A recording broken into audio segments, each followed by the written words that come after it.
அட்டமா சித்தி என்பது சித்தர்கள் அடைந்த 8 தெய்வீக ஆற்றல்களை குறிக்கும். இவை மனிதனின் ஆன்மீக பயணத்தின் உச்சநிலையை வெளிப்படுத்துகின்றன. திருமூலர் எழுதிய திருமந்திரம் நூலில் அட்டமா சித்திகள் பற்றிய விளக்கங்கள் விரிவாக இடம்பெற்றுள்ளன.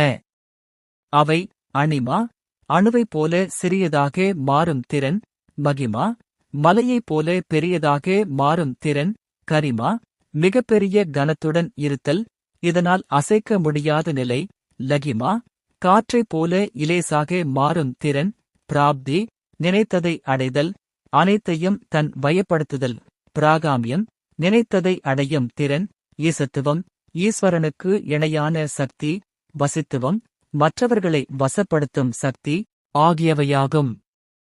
இத்திறமைகள் யோகத்தின் உச்சநிலையிலே தோன்றும் பின்விளைவுகள் எனவும், அவற்றை ஆன்ம சாந்திக்காக பயன்படுத்த வேண்டும் எனவும் சித்தர்கள் கூறியுள்ளனர்.